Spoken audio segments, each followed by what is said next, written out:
But then comes a much more difficult question. If creation is imperfect, by the way, am I perfect? No. Are you perfect? No. Is anything in the world perfect actually? No. The only one who's perfect is who? Is Allah. So now here's the problem, here's the philosophical problem. The problem is, if I see a beautiful painting, I say the artist is creative. But then how can I see something imperfect and then say the maker is perfect? How can I say that it's perfect? Because we're saying everything declares how perfect Allah is. But everything itself is not perfect. So how is it an evidence that the maker of it is perfect? And so it's hinting at the future. There's a subtle in the surahs where the tasbih is mentioned in the future tense. Something in this surah is coming that's going to tie into the future, because the tasbih is also mentioned in the future. So we're going to keep an eye open for that when we study Surah Al-Jumu'ah, because the tasbih is hinting towards the future, right? So we'll see how that manifests itself. Now, let's talk a little bit more about how is everything doing tasbih. I've given you the basic overview of that. Mufassirun talk about haqiqa and lisanul hal. What does that mean? How can you say the atheist is doing tasbih? How can you say that mushrik is doing tasbih? They're not doing tasbih. How can you say the shayateen are doing tasbih? They're not doing tasbih. How can the Quran say whatever's in the skies and whatever's in the earth is doing tasbih and will continue to do tasbih when the contradiction to that exists? Believers have always been the minority. Disbelievers have always been the majority. They do the anti-tasbih. So what does this mean? Allah is here referring to lisan al-hal. Lisan al-hal means the way that something is. So let me put that in the simplest way for you. If you see a beautiful painting, doesn't it speak or declare the creativity of the artist? Right? If you see a marvel of engineering, isn't that a statement about the company that made it? Right? So your work speaks for you. You understand that, right? Your work speaks for you. An amazing building speaks for the architect, right? An amazing railroad system or highway system speaks of the government that put it together, or the engineers that put it together, right? If you cooked a delicious meal, it speaks of your culinary skill. Everything Allah created speaks of His perfection. You understand that analogy? It speaks. That's called lisan al-hal. But then comes a much more difficult question. If creation is imperfect, by the way, am I perfect? No. Are you perfect? No. Is anything in the world perfect actually? No. The only one who's perfect is who? Is Allah. So now here's the problem. Here's the philosophical problem. The problem is, if I see a beautiful painting, I say the artist is creative. But then how can I see something imperfect and then say the maker is perfect? How can I say that it's perfect? Because we're saying everything declares how perfect Allah is. But everything itself is not perfect. So how is it an evidence that the maker of it is perfect? This is, by the way, a very common atheist argument. Oh, your God is so perfect? What about cockroaches? What about a rash on your skin? What about my cousin?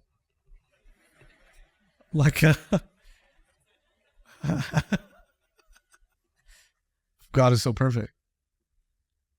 The point is, actually, I was created to live, grow, and then die. To have a life cycle. And change, by definition, change actually means imperfection. If something the only thing that doesn't need to change is something that's already perfect. If you need to make any changes to it, that means it's not already what? Perfect. Allah designed this universe, everything in it, and one thing that's constant in this universe is what? Change. Movement is change, isn't it? The subatomic particles moving inside every atom are moving, which means their position is what? Changing. Motion is change. Energy is change. All of science is the study of change. Every science is the study of change. History is the study of change. Actually, that's all we study is change. Life itself, life is defined by change, and a cell changes, right?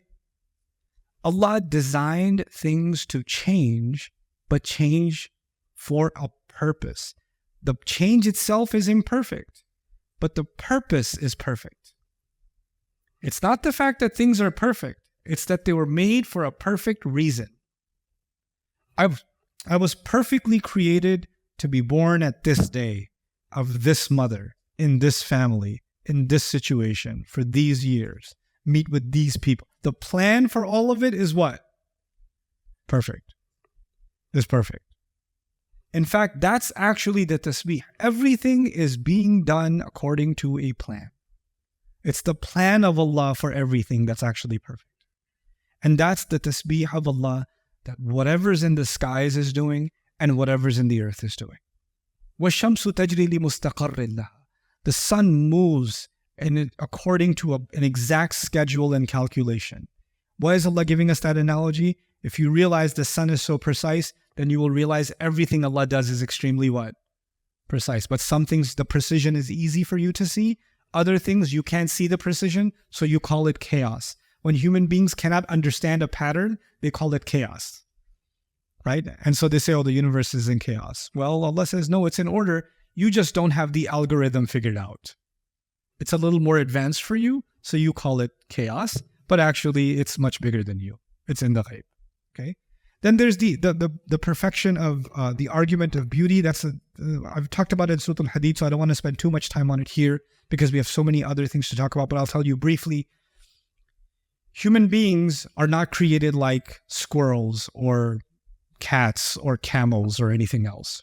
We don't just survive as a species. This is not even a religious conversation. This is common sense across the board. Doesn't matter what religion somebody comes from. Human beings pursue more than just survival. Isn't that true? I mean, people want to listen to more and more beautiful music, or they want to design more and more beautiful clothes, or taste more and more delicious food, or design more and more beautiful homes. What is the common element between all of these things? For every one of our senses, we want to pursue more and more beauty, isn't it?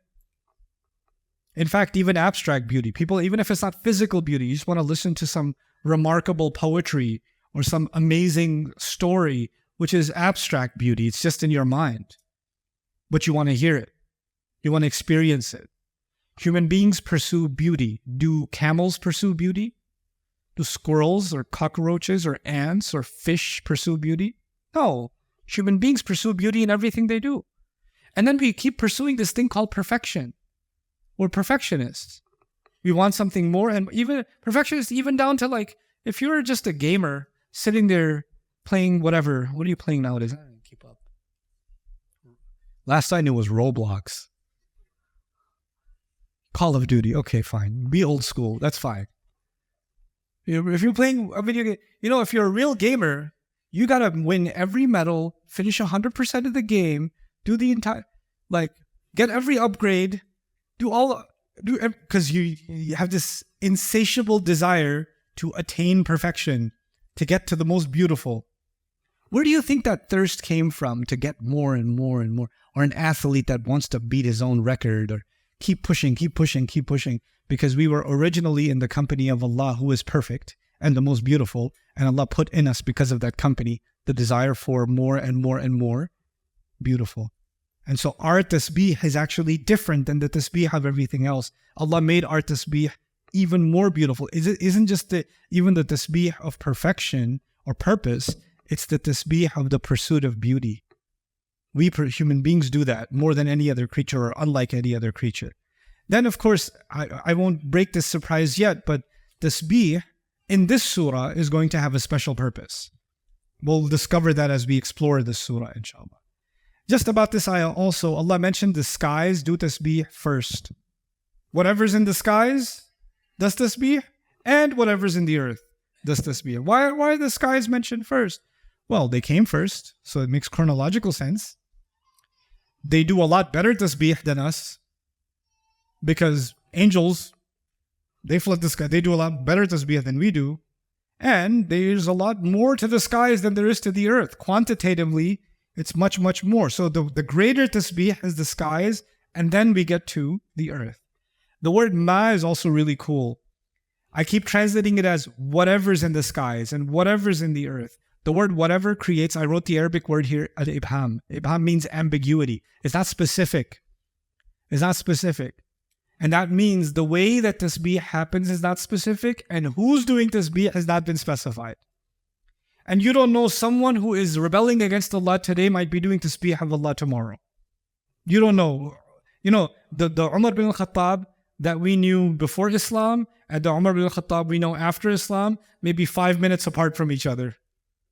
Before lack of tasbih, after a person of tasbih, right? And then I wrote an Arabic comment here, تقديم الجار والمجرور على الفاعل, which actually means that it is only to Allah that everything does tasbih. Nothing else deserves it. Nothing else is that perfect. What did you learn about tasbih so far? The image I want you to keep in your head, the swimmer that doesn't what? That doesn't submerge. That's the image, yeah? Allah says, Sabbih bismi rabbika al-azim. So Allah says, make the names of Allah, do tasbih with the name of Allah. I want you to understand that concept in a simple formula.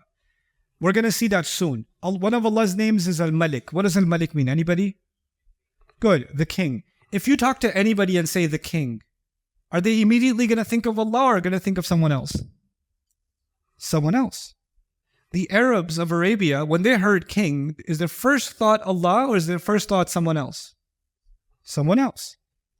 The holy, Al-Quddus, the holy. They were holy people. They were holy saints. They were holy priests. They were holy institutions. When you hear the word Al-Quddus, the first thing that comes in somebody's mind is Allah or someone else? Someone else. When you say Al-Aziz, the authority can also mean the minister, the governor. Allah or someone else? Someone else. Al-Hakim, the wise. When you say the wise one, and the average human being in the world, you say, I heard the wise one. I was reading, or I got to know the wise one. Are they thinking about Allah? Because it must have met some old man, must have met some author. You understand? These words, the mind goes to someone other than Allah immediately. You understand that, right?